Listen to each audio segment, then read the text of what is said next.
Hello, everybody, and welcome back to the Kayfabe Central podcast. Welcome back to Predict the Bell. We are here with this Saturday night main event predictions, pay per view, not pay per view predictions.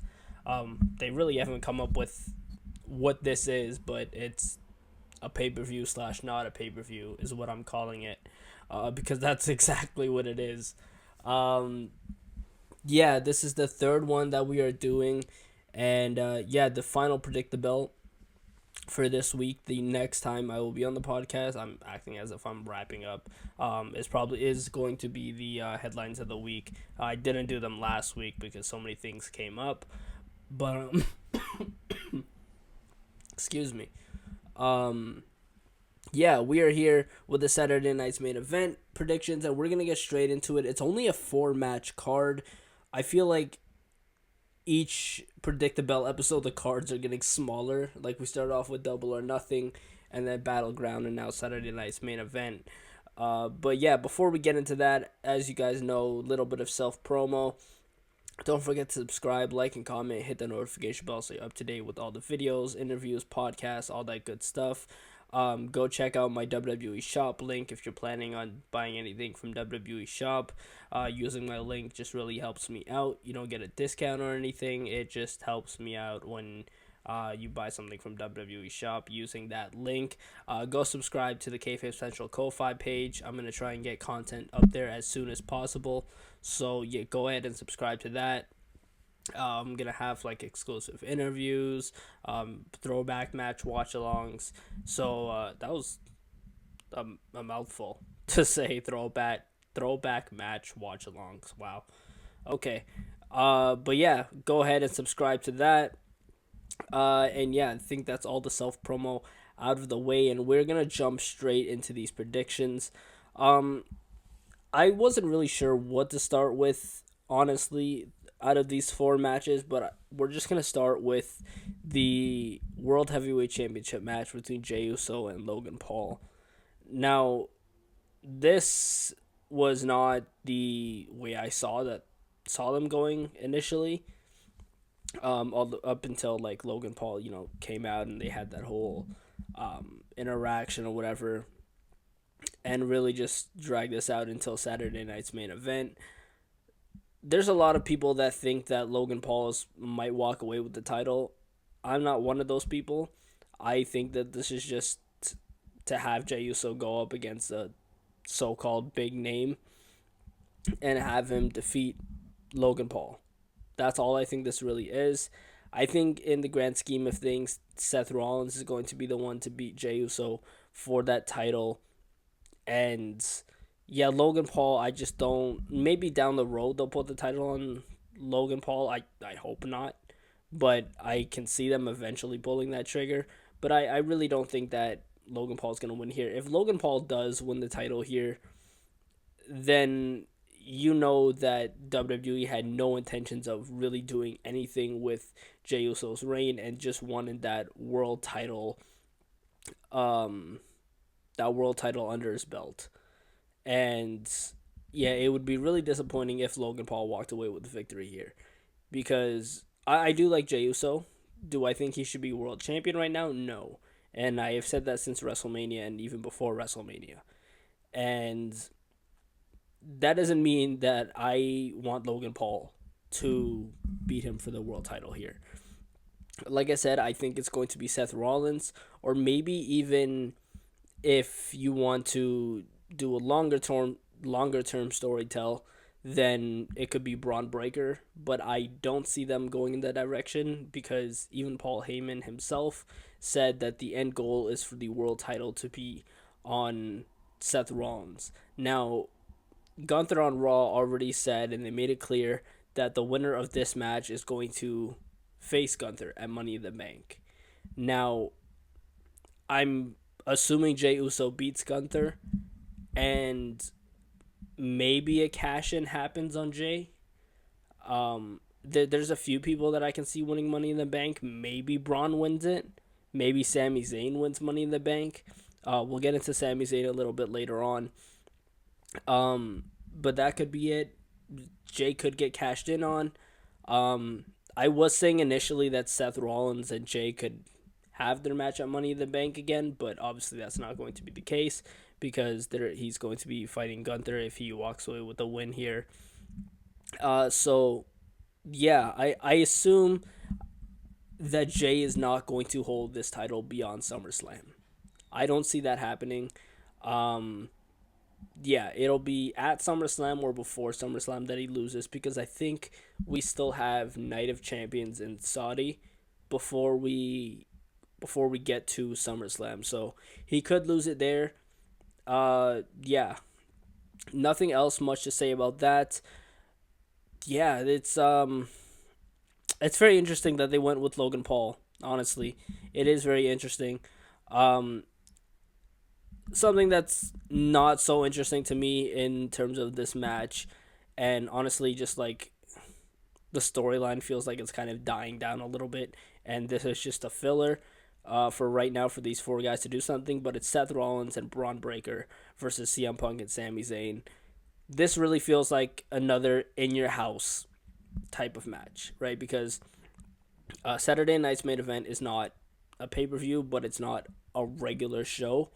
But they really treat it like a pay per view. It has the functionality of a pay per view. And this is just a glorified TV match. And yeah, they could have done this on like Monday Night Raw or something. But, they're four big names, so they wanted to have it on some sort of bigger stage that's not a full on pay per view, but not just a Monday Night Raw either. So I guess putting it on Saturday night's main event um, is reasonable. But what I was saying about Sami Zayn, right? Because I think that Seth Rollins and also I think Jey Uso is gonna retain. I'm pretty sure I put that out there. Um, I think Seth Rollins and Braun Breaker have to win this match because it would be stupid of WWE to have them lose here and kill their momentum a little bit when they just formed this faction. Seth and Braun have to win. Um, I don't see if CM Punk and Sammy do win. I don't think that would be a good idea, and I could see a situation where Sami Zayn ends up joining Seth Rollins and Braun Breaker, and CM Punk and Sami Zayn can lose this match. Sammy gets mad and attacks CM Punk. That could happen. Now, am I 100% sure that's going to happen? No. That it's just something that's lingering in my mind. That is a possibility. It could just be, Sami Zayn stays babyface and, we just get this story continuing. But yeah, it is really a possibility. I literally called one of my friends the other day as it came into my mind. I was like, wait, Sami Zayn could be the third guy because we were talking about who could be the third guy. And when it came to my mind, I was like, wait, it could be Sammy. And Sammy could turn on CM Punk right here at Saturday Night's main event. Sammy could then go on to win Money in the Bank and cash in on Jay. But then again, it's like Paul Heyman said the end goal is for the title to be on Seth Rollins. So where does that leave that? And so I don't think that would make a whole lot of sense if you put these guys in the same faction, but Sami Zayn is holding world title.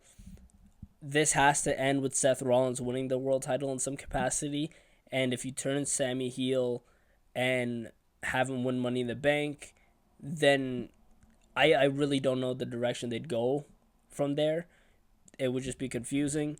This whole thing is getting confusing. A lot of WWE storytelling is getting very confusing, and I mentioned this in the Battleground predictions, is that WWE books himself into a corner a lot. And I think if CM Punk and Sami Zayn win this match, that's exactly what they're going to do again. So Seth and Braun have to win this. Whether they win clean or not, I don't think there would be any interruptions other than Paul Heyman. I don't think, and this is another thing I was thinking about, is when does Roman Reigns come back and involve himself again? And I honestly, I can see them waiting until like before SummerSlam Like, not until after Night of Champions to bring Roman back and involve him in this to have a SummerSlam match. I can see it being that long. Or they could have him come back at Saudi at Night of Champions and they do something there. I have no idea what their plans are, but they could end up doing that. But yeah, this is a very in your house match, like I said, and I'm not particularly excited about not even just this match, the entire card really. I do like that it's 2 hours and it's 4 matches. That way, like, it'll be mostly matches on this card and not just random commercials and useless promos and all that stuff, because there's sometimes they've um, just had like promos on here or announced that they'll have promos like the contract signing for Kevin and Cody back in when was that? Was it January or December? I think it was December that they did it. If I'm not mistaken. Oh no, I can't remember, but you guys know which one I'm talking about. But yeah, so I'm taking Seth Rollins and Braun Breaker to win that match. Then we have the steel cage match between Damian Priest and Drew McIntyre. Now, I am assuming because Drew McIntyre beat Priest at WrestleMania that Damian Priest is going to win this. From what I know and from what I'm trying to sniff out, I don't think that they have plans for these guys beyond this. So I am going to just pick Damian Priest to win this. It is possible if they have plans for Drew McIntyre that Drew McIntyre ends up winning this, because I know I said the same thing for the WrestleMania match and we just ended up back in the same boat with this feud. But this is supposedly supposed to be the final chapter of this feud, and I think Priest should win. It would be a little bit weird if they went this whole feud and did this whole thing just for Priest to not get a single win. So I do think Damian Priest is going to win here. Like I said, unless that they have plans for Drew McIntyre afterwards, which I don't think that they do. I don't think he's going to wrestle Jacob Fatu. I don't even think Damian Priest is going to wrestle Jacob Fatu. And that brings the question of the draft again. Like, are they even going to do the draft? Are people going to end up elsewhere and, have fresh feuds? So there's that. And then the steel cage match stipulation. Steel cage matches now are nowhere near what they used to be. Steel cage matches used to be like, oh, wow, we're getting a steel cage match. This is the final chapter. This is going to be the big blow off for this feud. And like, you expected violence in a steel cage match. Nowadays, with the era of we have Hell in a Cell, we have an Elimination Chamber, we have street fights that mean more. Steel cage matches are not the same. And I don't expect this to be the greatest thing. The last good steel cage match was probably Will Ospreay and Kyle Fletcher, and they tore the house down in that match. But WWE is not known for doing those kind of steel cage matches, right? They really tone it down a lot. Whereas, like I said, back in the day, they really went all out with steel cage matches. But now they've kind of toned down a lot. And yeah, I don't know how I feel about a steel cage match. It's just like, it's just a match with a heated feud that you can barely see, right? Like that's hard to see when watching it. So yeah, I don't know if I totally like the steel cage match stipulation. I don't know if I totally like that they continue this feud in general, but it is what it is. It's a so-called blood feud. And yeah, they're wrapping this up in a steel cage. Yeah, I think Damian Priest is going to win this, unless they have plans for Drew McIntyre. But I'm sticking with Damian Priest. Now, a match that is probably not going to tear the house down is John Cena versus R-Truth. From what I know, not for the title. Now, I have it on the website that it is for the Undisputed WWE Championship, but from what I have heard, this is a non title match. And I have no idea why. Because I don't expect R-Truth to win this. Title on the line or not, I don't expect them to win this.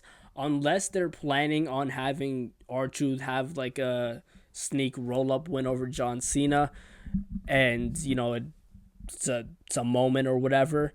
That wouldn't make any sense to me. If you're planning on having John Cena win, why not put the title on the line? I feel like that would make the most sense to put this title on the line for this match. And I don't know if this is going to be a squash match or if this is going to be a competitive back and forth. I'm leaning more towards it being a squash match. And because John Cena, this heel run for John Cena hasn't been good. I enjoyed it. I enjoyed his promos when in the lead up to WrestleMania with Cody Rhodes. But after that, it went downhill. It has not been good.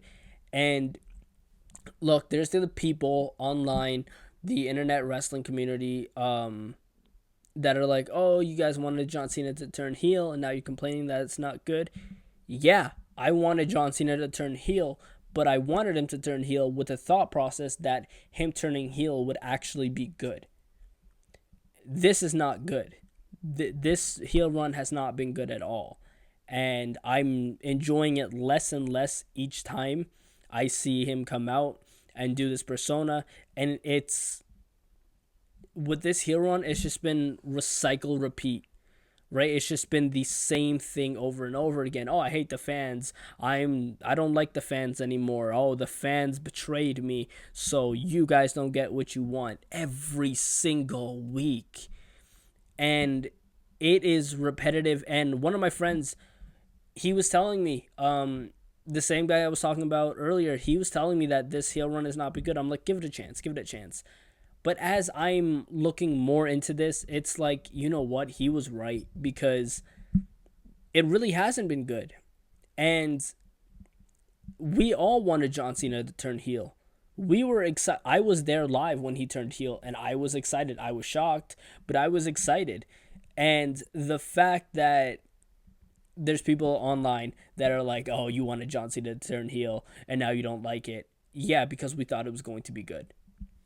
So, yeah, I hope that I'm honestly leaning towards this being a squash match, because John Cena needs to prove that um this dominant, darker version of him can work.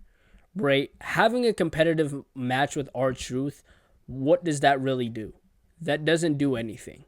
Right? And I love R-Truth. And R-Truth is one of my favorites. He's hilarious. But I think this should be a squash match. And if there's somebody that can absorb that loss and absorb a squash match, it is R-Truth. And he can come back from that, because everybody loves R-Truth. There's not a lot of people that can take a loss to Cena and withhold their reputation. There's not a lot of people that can do that. So, R-Truth, yeah, sure, good thing for him. And honestly, I think if Vince was still running things, this wouldn't be a match. I don't think Vince would have pulled the trigger on John Cena versus R-Truth, because I feel like he would have just had like a backstage segment and that's it. But yeah, I think John Cena is going to win here, title on the line or not. I still think that the title should be on the line. I think it's kind of stupid that it's not. But yeah, John Cena should definitely pick up the win in this match. That is all the matches on the card here, though. I don't really have anything else to go on about. I'm not, like I said, I'm not particularly excited for this show. And like, I think a big part of the reason is because I have to cover TNA the night before. Still, I have to cover SmackDown. And then, there's this, and then there's Double or Nothing and Battleground at the same time the next day. I feel like if this was just by itself, I'd enjoy it a little more. I feel like I would. But the fact that we have all these things this weekend, and then we just have four matches that really don't mean much, is like, okay, yeah, I'm not totally excited for this. This is just an in your house show, really. And honestly, that's what Saturday night's main event feels like. Just an in your house show. Um, but yeah, let me know what you guys think of Saturday night's main event and the card and your predictions. I always love hearing what you guys have to say. Whether you agree with me or disagree, I am always open to hearing it. And yeah, uh, that is all for the Predict the Bell. And the next time I will be seeing you guys is the headlines in pro wrestling this week, which I will record sometime tomorrow and try to have it out before SmackDown and Under Siege. So yeah, I got a lot to do this week, and I am getting exhausted, but it is what it is. We are here for the ride, but I want you guys to be along for the ride as well. So make sure you subscribe, like, and comment. Hit the notification bell. Stay up to date with all the videos, podcasts, interviews, all that good stuff. Subscribe to the Ko-Fi page. It's in the description below. If you plan on buying anything from WWE Shop, go ahead and use my link for WWE Shop. It would help me out a lot. Go follow me on all social media so you're up to date with all the latest wrestling news and just updates on the channel. And I post like clips of the interviews on there as well, along with like YouTube shorts and all that good stuff. So go ahead and check me out on social medias. And yeah, I will see you guys on the Headlines of the Week podcast. Take it easy, y'all.